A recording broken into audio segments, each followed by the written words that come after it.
The Soviet Tu-95 Bear came droning out of the North Atlantic at 40,000 feet, its enormous contra-rotating propellers throwing a signature on RAF radar that could be read from 200 miles away.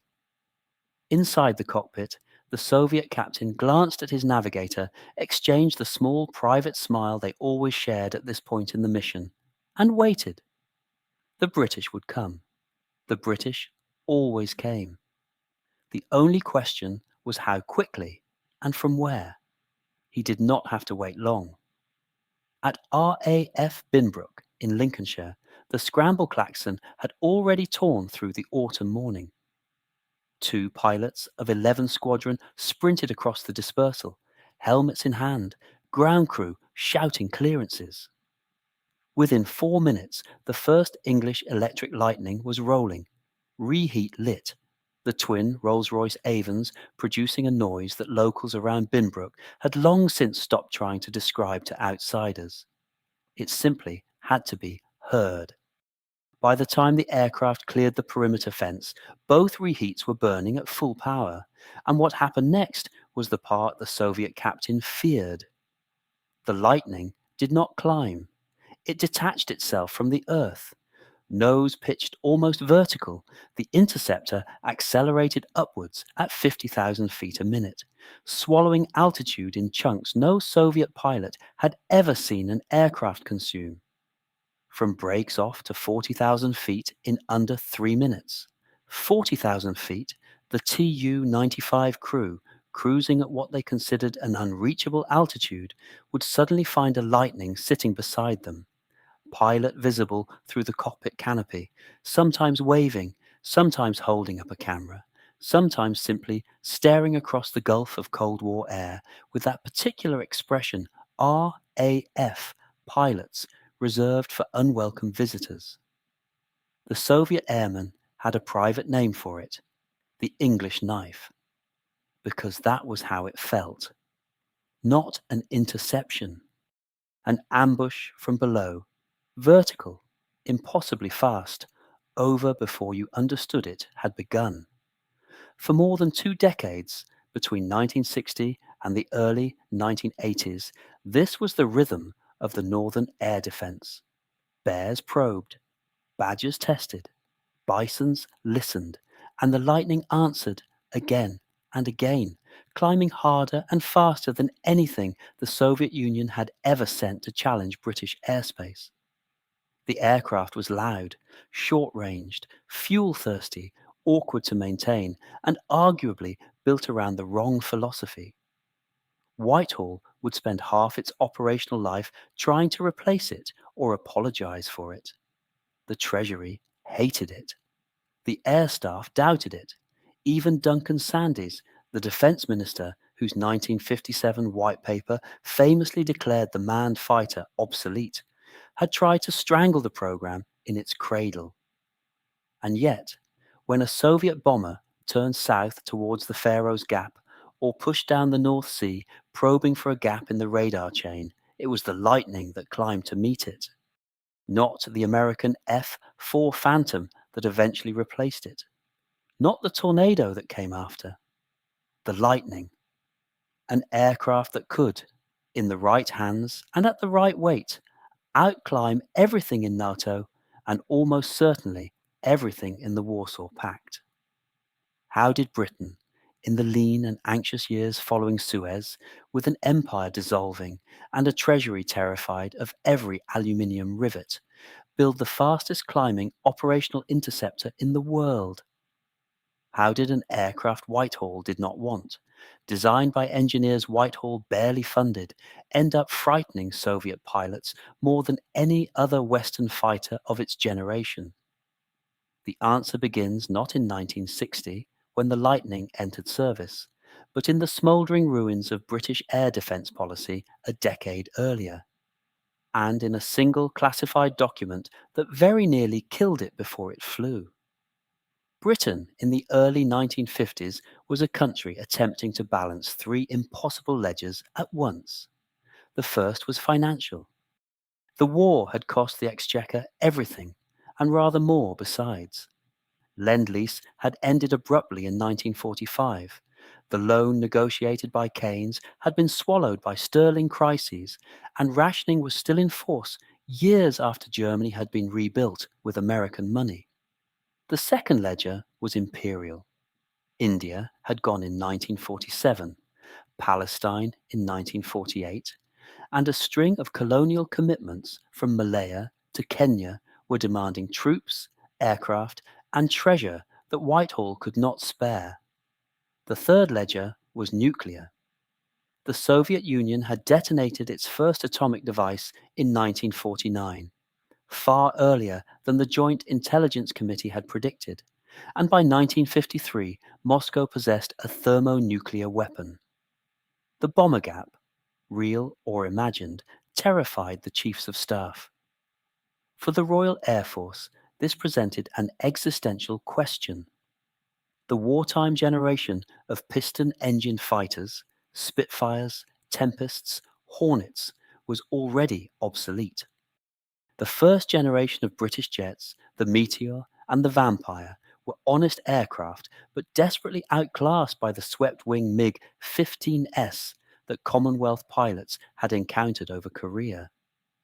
The Hunter and the Javelin were on the way, but neither was a true high-altitude interceptor. And the threat the RAF had to defeat was not another Hunter. It was a Soviet jet bomber carrying a hydrogen bomb, flying at 40,000 feet, faster than anything in Fighter Command's inventory. The Air Staff produced a requirement, F.23/49, calling for a manned research aircraft capable of supersonic flight in level performance and a rate of climb sufficient to intercept high-altitude bombers before they reached their targets. It was a research specification, not an operational one. Whitehall, even then, was not certain it wanted to commit to a true interceptor. The Treasury was already nervous. The Ministry of Supply was overstretched. And there was a growing conviction in some corridors that the manned fighter itself was nearing its end, that surface-to-air missiles, of which the Bloodhound was already in development, would soon make pilots redundant. Into this fog of indecision stepped a small, intense, chain-smoking engineer from Lancashire named William Edward Willoughby Petter. Teddy Petter had designed the Westland Lysander and the Canberra bomber, and he had recently moved to English Electric at Warton. He believed, with an almost religious conviction, that the next British interceptor needed to do one thing supremely well: climb, not turn, not loiter, not engage in dogfights, climb. Because the Soviet bomber threat was, fundamentally, a problem of altitude and time. The bomber would be detected at long range. Fighter Command would have minutes, not hours. The aircraft that could reach the bomber's altitude fastest in the smallest engagement window would win. Everything else was secondary. Petter's solution, sketched out in a series of memoranda to the Air Staff in 1949 and 1950, was almost shockingly radical. 2 engines, stacked vertically in the fuselage rather than side by side, to keep the cross-section narrow and the drag minimal. Heavily swept wings of 60 degrees, which would later be reduced. A nose intake feeding both engines through a single duct. And, crucially, an obsessive focus on thrust-to-weight ratio over every other parameter. Range was a secondary consideration. Endurance was a tertiary one. Armament was almost an afterthought. What mattered was the speed at which this machine could leave the runway and reach the stratosphere. Petter would not live to see his ideas vindicated against a real Soviet bomber. He left English Electric in 1950 after disputes with the management board, before the prototype had even flown. But the design he left behind, refined by his successor Freddie Page, was the embryonic Lightning. And in Moscow, the men whose careers would one day depend on outrunning it had not yet heard its name. The prototype was designated P.1, and on August 4th, 1954, it lifted off from Boscombe Down for the first time in the hands of Roland Beamont, English Electric's chief test pilot. Beamont was a Battle of Britain veteran, a Tempest ace, a man who had flown the first British jet across the Atlantic, and one of the very few people in Britain whose judgment on a new fighter the Air Staff trusted absolutely. Within 3 flights, he had taken the P-1 past Mach 1 in level flight without using reheat, a feat no British aircraft had previously achieved, and one that placed it among a tiny handful of supersonic aircraft anywhere in the world. The performance figures coming out of Warton in late 1954 and 1955 were extraordinary. So extraordinary, in fact, that the Air Ministry initially refused to believe them. A second prototype, the P-1B, fitted with operational avionics and the production standard Rolls-Royce Avon 200 series engines, took the aircraft further. By 1958, it was clearing 60,000 feet routinely and approaching Mach 2 in level flight. Beamont reported to the ministry that the climb performance, in particular, was unlike anything previously flown. The aircraft did not so much accelerate vertically as launch, but the political ground beneath the program had become treacherous. In April 1957, Defence Minister Duncan Sandys published the white paper that would haunt British aviation for a generation. Sandys, a son-in-law of Churchill and a believer in technological revolution, argued that manned interceptors were on the cusp of obsolescence. The future of air defence, he wrote, lay with surface-to-air missiles. The RAF would receive one final generation of fighters and then no more. The Lightning, already in development and too far advanced to cancel without scandal, would be permitted to enter service. Its successor would not exist. The 1957 White Paper was, in retrospect, one of the most consequential and most mistaken defence documents of the post-war era. It strangled the British aviation industry, contributing to the eventual loss of the TSR-2, the Avro 730, the Saunders Roe SR-177, and a dozen other promising designs. Sir Sidney Cam of Hawker, who had designed the Hurricane, observed bitterly that Sandys had achieved in a single afternoon what the Luftwaffe had failed to do in 5 years. But for the Lightning, paradoxically, the White Paper was a kind of grim salvation. With its successor cancelled before it had been designed, the Lightning would be the RAF's primary interceptor, not for the planned 5 or 6 years, but for more than 2 decades. Every penny that had been earmarked for follow-on programs flowed instead into Lightning development, Lightning marks, and Lightning support. The first production aircraft, the Lightning F1, entered service with 74 Squadron at RAF Coltishall in June 1960. The squadron's commanding officer, John Howe, would later describe the transition from the Hawker Hunter to the Lightning as the most violent step change in performance any RAF pilot had ever made. Pilots accustomed to a maximum climb rate of perhaps 5,000 feet per minute now had to learn to handle an aircraft that could exceed 50,000. The Lightning did not so much fly as detonate forwards. The early F-1s, fitted with Firestreak infrared missiles and twin Aiden cannon, were already faster, higher, and quicker to altitude than any operational interceptor in NATO. Across the Iron Curtain, Soviet long-range aviation was building up the force that would face the Lightning for the next quarter century. The Tupolev Tu-95 Bear, a turboprop strategic bomber with intercontinental range, had entered service in 1956.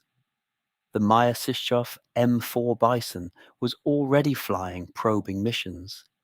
And from bases in the Kola Peninsula Soviet crews began the long, patient routine of testing Western air defences, pushing south through the Greenland-Iceland-UK gap, probing the northern approaches to the British Isles, looking for the gaps in the radar chain. What awaited them at Binbrook, Wattisham, Leuchars, and Coltishall was about to become the most feared interceptor in Europe. The shift happened, as these things often do, quietly and without official acknowledgement. There was no single day on which Soviet bomber crews suddenly began to dread the lightning. There was instead a slow accumulation of incidents, mission reports, and intelligence assessments that, by the mid-1960s, had produced a settled conviction within Soviet long-range aviation. The English interceptor was different. Not better in every dimension. The Bears could outrun it in endurance. The American Phantoms outranged it in radar. The French Mirages outclimbed it on paper. But in the specific, terrifying geometry of an actual interception, the Lightning was unmatched. The reason was a combination of doctrine, geography, and physics. Soviet bomber tactics relied on a simple calculation. Detection ranges in the 1960s, even with the new Type 80 and later Linesman radar systems guarding the British approaches, were finite. A bear crossing the Faroes Iceland Gap at high altitude might be detected at perhaps 250 miles. From that moment, the bomber had a known time to its release point, and the defending fighter had a known time to reach its altitude. The mathematics of interception was brutal.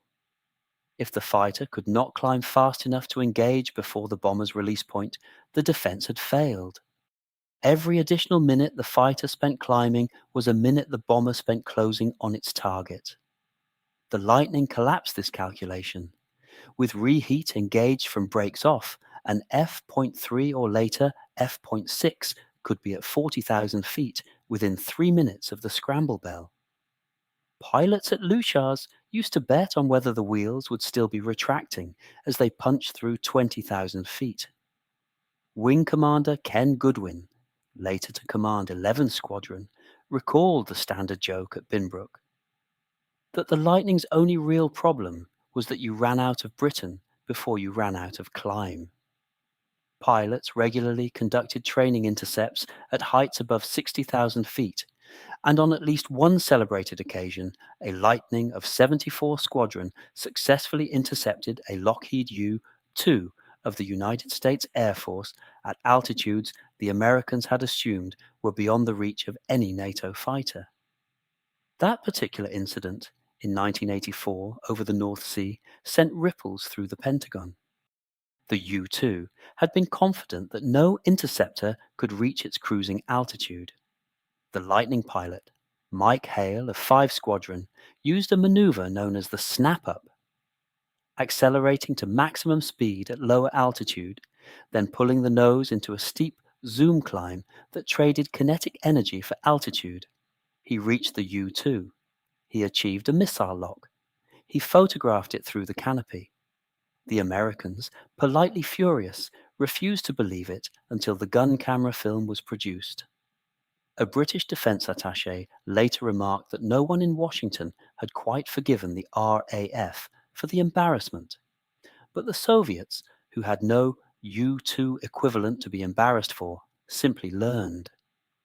Bear crews flying the long route around the North Cape and down the Norwegian Sea began altering their tactics, descending earlier, varying their tracks, occasionally turning back before crossing into the UK air defence region rather than face the interception they knew was coming. Soviet pilot debriefs, fragments of which would eventually appear in post-Cold War Russian aviation memoirs, described the Lightning intercept as something almost supernatural in its suddenness. One Bear navigator, writing in the 1990s, recalled that the appearance of a Lightning alongside the cockpit was so abrupt that the crew often did not see it approach. It was simply suddenly there. The Joint Intelligence Committee, sifting through signals intercepts from Soviet bomber regiments based at Olenia and Engels noted the pattern with quiet satisfaction. The Lightning was achieving something rare in deterrence, not merely defeating attacks, but discouraging them. And the Treasury, which had spent 15 years complaining about the aircraft's fuel consumption, began at last to understand what it had reluctantly bought. It is impossible to point to a single Lightning engagement that defined the type's reputation, because the type's reputation was built not on combat, but on the unbroken accumulation of interceptions across 28 years of quick reaction alert. The Lightning never fired a missile in anger. It never shot down a Soviet aircraft. Its entire career was a long, expensive, exhausting, theatrical performance of deterrence, conducted 4 miles above the North Sea in radio silence, between pilots who would never speak to one another and yet understood one another perfectly. But to grasp what made Soviet pilots fear the aircraft, it is worth examining one representative scramble in detail.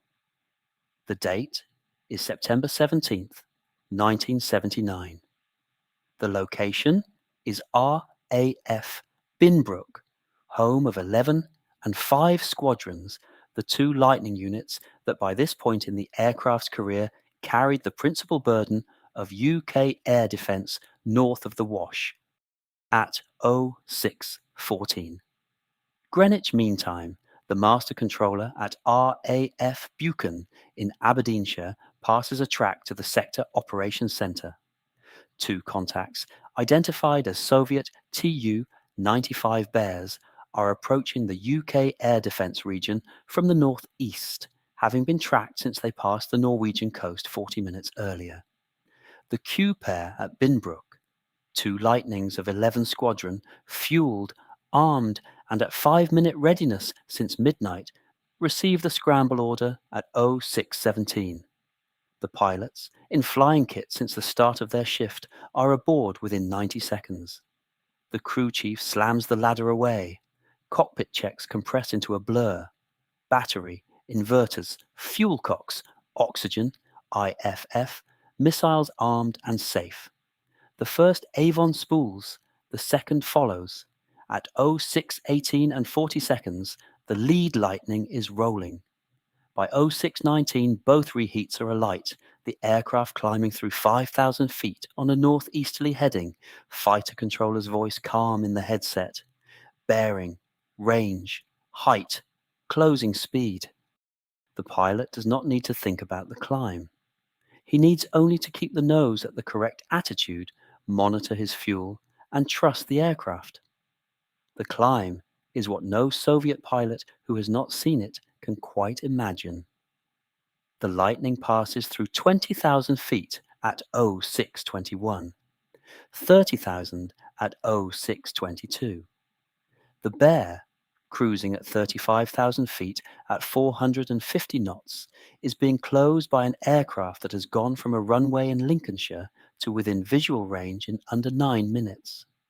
The Soviet crew, who have been monitoring NATO radar warnings, know an interception is coming. They do not yet know from where or how high. The Bear's tail gunner, scanning the lower hemisphere through his sighting station, sees nothing. Lightnings rarely approach from below. They approach from beneath and behind, then convert their vertical speed into a curving climb that places them alongside the bomber almost simultaneously with their detection. At 6:26, the lead Lightning slides into formation off the Bear's starboard wingtip. The pilot, Flight Lieutenant Dave Room, salutes the Soviet captain through the cockpit glass. The Soviet captain, after a moment, salutes back. The Bear's flight engineer in the forward fuselage takes a photograph of the Lightning through the cabin window. The Lightning's wing leader takes a photograph of the Bear. The 2 aircraft fly in silent formation for 14 minutes, descending gradually as the Bear turns north and begins its long withdrawal towards Murmansk. At 0640, the Lightning peels off and turns for home. Fuel state, as always, is the limiting factor. the Lightning's chronic Achilles heel. This was the choreography, repeated hundreds of times across 2 decades. To the Soviet airmen, the moment that mattered was 0626. The moment when an aircraft that had been on the ground in another country 8 minutes earlier suddenly materialized at 35,000 feet, fully armed alongside his cockpit. That was the Lightning. That was the climb.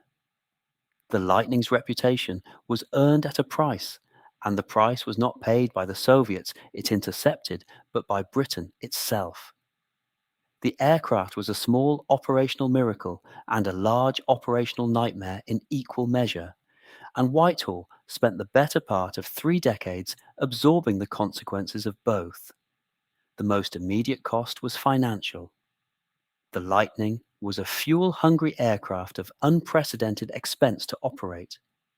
Each interception, with reheat used liberally during the climb, consumed astonishing quantities of AVTAG at a time when the Treasury was already reeling from the costs of Polaris, BAOR commitments in Germany, and the long withdrawal from east of Suez. Wilson's government, conducting the 1966 Defence Review under the cosh of a sterling crisis, considered cancelling further Lightning procurement outright. The Chiefs of Staff, particularly the Chief of the Air Staff, Sir Charles Elworthy, fought a determined rearguard action. The Lightning survived, but Wilson's review marked the moment at which the British aviation industry's long retreat from independent fighter production became irreversible. There would be no all-British successor. The Phantom, an American aircraft, would replace it. The Tornado, an Anglo-German-Italian collaboration, would replace the Phantom.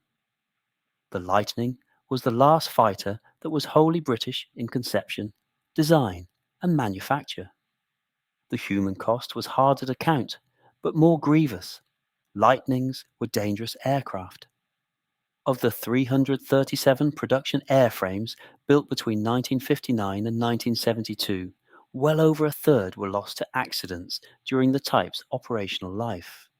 Engine fires, fuel system failures, hydraulic failures, undercarriage collapses, ejection seat malfunctions, and pure flying accidents claimed pilots throughout the 1960s and 1970s. The aircraft's complex stacked engine layout, which gave it its astonishing climb performance, also made it vulnerable to catastrophic engine bay fires that were extremely difficult to suppress. The infamous fuel system, with its multiple tanks and complex management requirements, demanded constant attention from pilots already working at the edge of their cognitive capacity at high speed and high altitude. Lightning squadrons developed a black humor about it. The aircraft, pilots said, was the finest interceptor in the world, provided you did not mind being slightly on fire most of the time. There were intelligence costs too. The Lightning's success at high-altitude interception led the Soviets to invest heavily in low-level penetration tactics, anti-radiation missiles, and electronic countermeasures designed to defeat the British radar chain that supported it. The Joint Intelligence Committee, monitoring Soviet doctrinal developments throughout the late 1960s and 1970s, observed a gradual shift in long-range aviation training from high-altitude approaches to low-level ingress profiles intended to evade the Lightning's radar pickup zone. The Lightning had pushed the Soviets to evolve, and the evolution would, in due course, demand a successor with capabilities the Lightning had never possessed. Look down, shoot down radar, longer range, multi-target engagement. The Phantom and ultimately the Tornado F.23 would fill that gap, but the Lightning had set the strategic terms of the problem. There was also the diplomatic cost of the U-2 incident in 1984 and a handful of similar episodes with American aircraft. The RAF's habit of demonstrating that its Lightnings could reach altitudes the Americans had assumed were sanctuaries caused recurring friction within NATO. The Air Staff was generally quietly delighted. Whitehall was occasionally embarrassed. The Foreign Office routinely had to smooth American feathers ruffled by some Lightning pilot's exuberant gun camera footage. And yet, when the books were balanced, the Lightning had purchased Britain something invaluable. For 28 years, no Soviet bomber successfully penetrated British airspace. The deterrent had held. The cost had been real. The cost had also, by the standards of the Cold War, been worth it. The Lightning's retirement, when it came in the spring of 1988, was a melancholy affair. The last operational squadrons, 5 and 11 at Binbrook, had been winding down for 2 years as the Tornado F.23 took over the interception role. The final flypast on April 30th, 1988, brought thousands of spectators to the airfield perimeter. Old pilots, ground crew, families, aviation enthusiasts, and a quiet contingent of Foreign Office and MOD officials who understood what was ending. The Lightnings flew their last formation low over the dispersals, the noise rolling across the Lincolnshire fields one final time, and then they were gone. The aircraft that replaced them was, in many measurable ways, superior. The Tornado F3 had better radar, longer range, multi-target capability, and modern avionics that the Lightning had never possessed. But it could not climb. Not like the Lightning. Nothing in NATO could climb like the Lightning, and nothing in NATO would climb like the Lightning for the rest of the Cold War. When the Soviet Union itself collapsed 3 years later, the long northern interception game wound down. The Bears stopped flying in 1991. They would not return for another 16 years.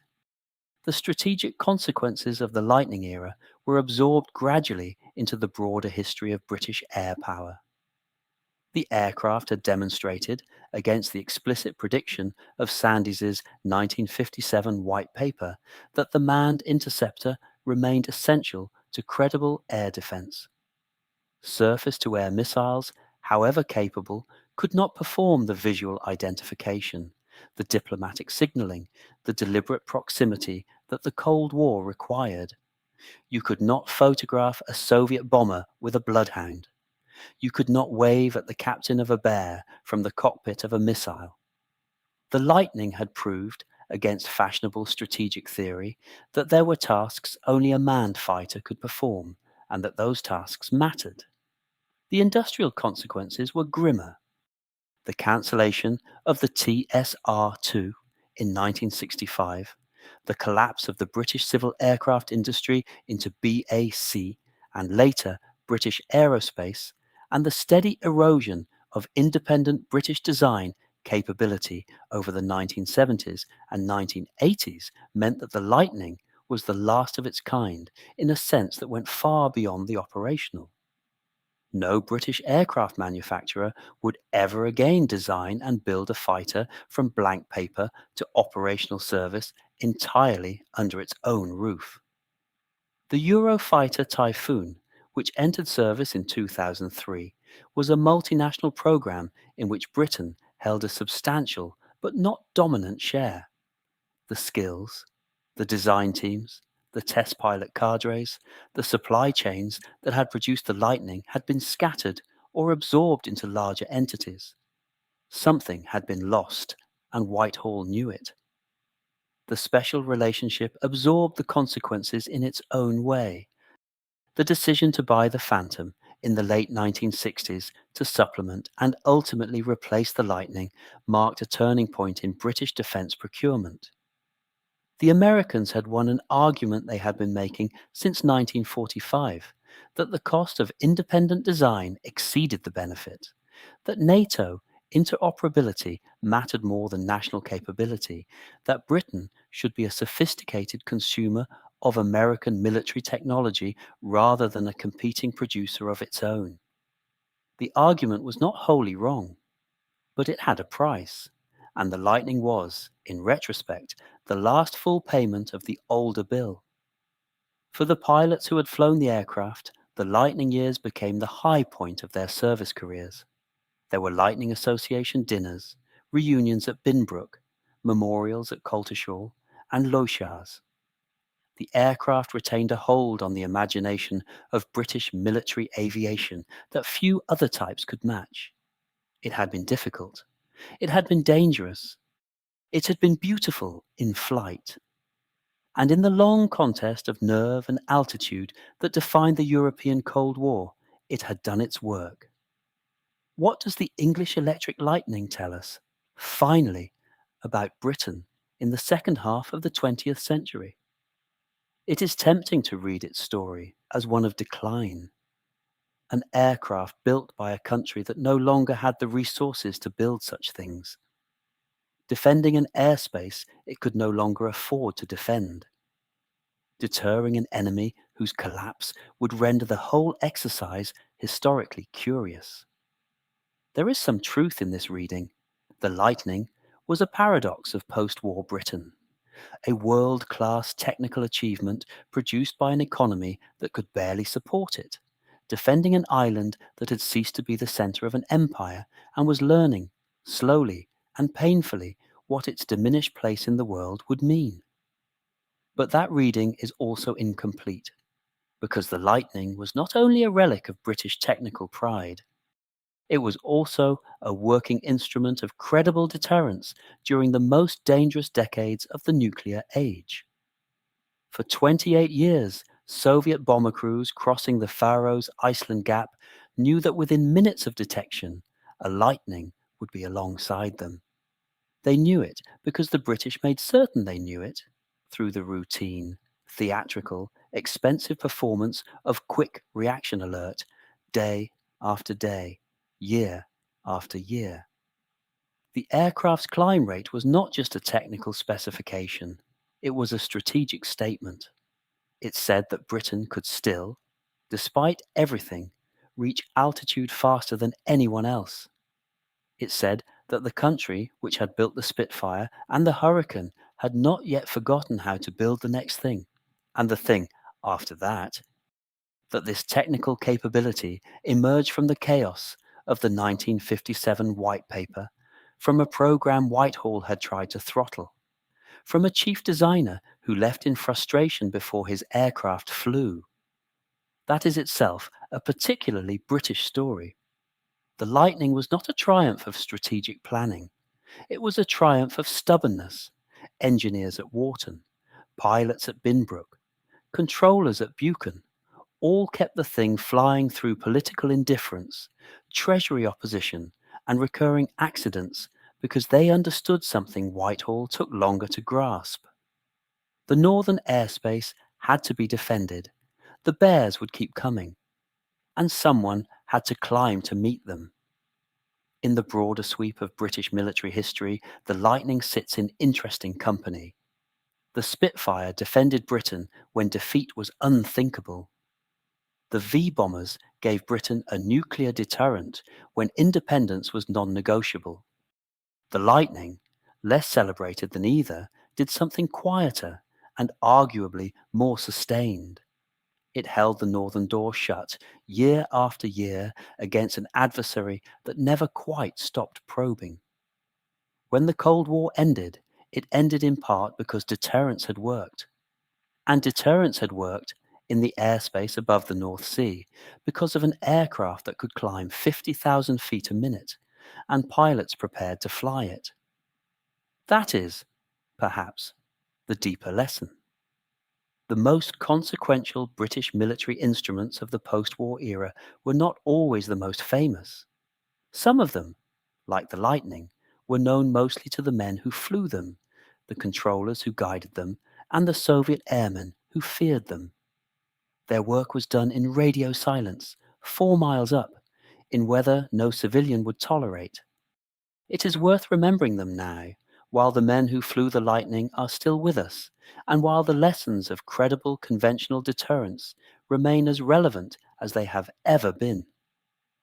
If this episode brought the Lightning story to life for you, do consider liking the video, subscribing to the channel for more deep dives into Britain's Cold War, and leaving a comment below. Did you, or someone you know, serve at Binbrook? Coltishall, Wattisham, or Lushars during the lightning years? Were you ever scrambled, ever intercepted, ever caught a glimpse of a lightning climbing into the Lincolnshire dawn? Tell us. The best stories of the Cold War are still in the memories of those who lived it.